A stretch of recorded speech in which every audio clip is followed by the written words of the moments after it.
Thrive Projects is a social venture that aims to empower communities and individuals through sustainable energy education. And much like the other academic projects that we've listened to today, our experience has really motivated us to come here and to put this idea into action.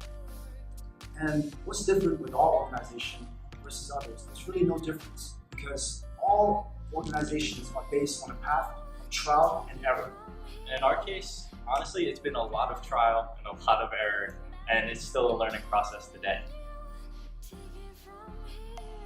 But much like those who presented before us, and many of you who are in the audience today, our story began here in Nepal just directly after the earthquake, 1 year prior.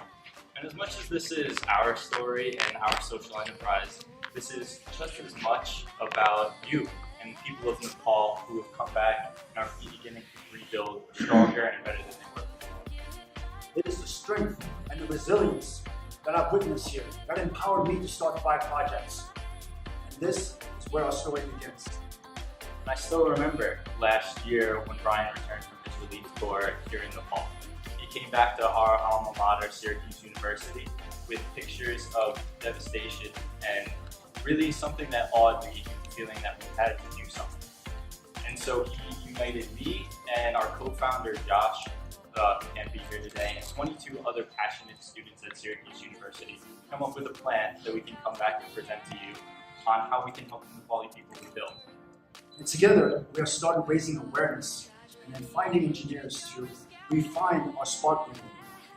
And this Spark Unit was inspired by one of my good friends who is a computer scientist at the University of California, Santa Barbara. His name is Danny Phelan.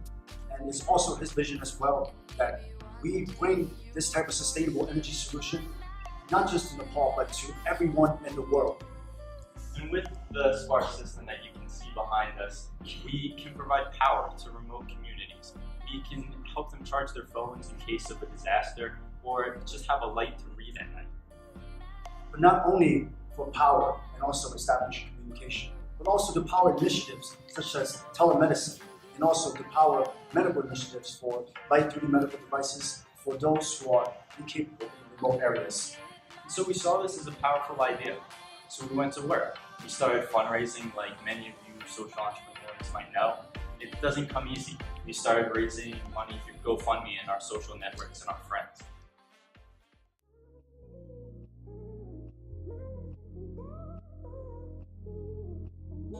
Our coaches, Santoshi Rana, came in. This has to be community driven.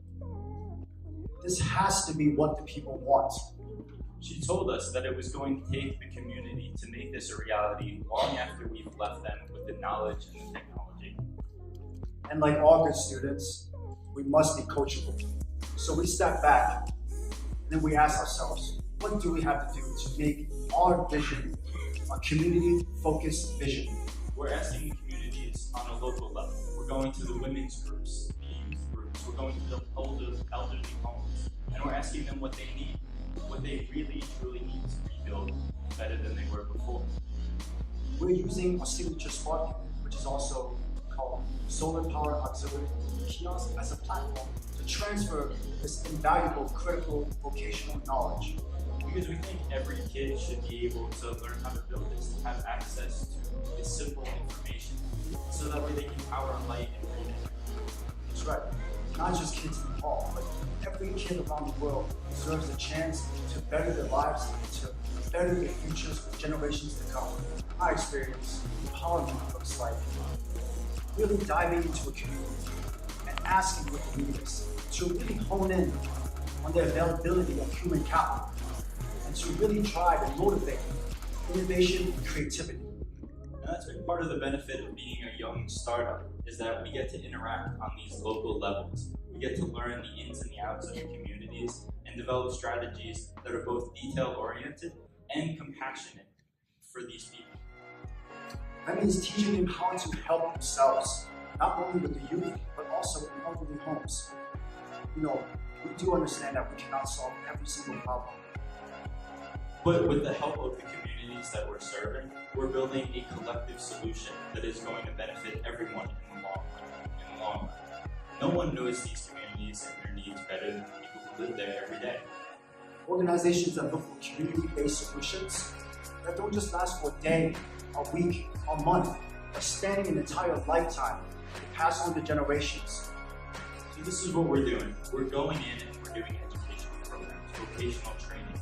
But more than that, we're motivating them to be young leaders, to empower themselves, to be confident in their abilities and their communities. So together, we see this as being a community effort. It's not just about what we can provide them, but what they provide us. And it's about catering to exactly what these people need. It's not just we come in and we drop something. We're building networks that can last for a long time. So that way it's a true sustainable solution. And the only way we can accomplish this task is if we work together. Together, we believe that we can do more than just survive the next disaster. Together, we can thrive.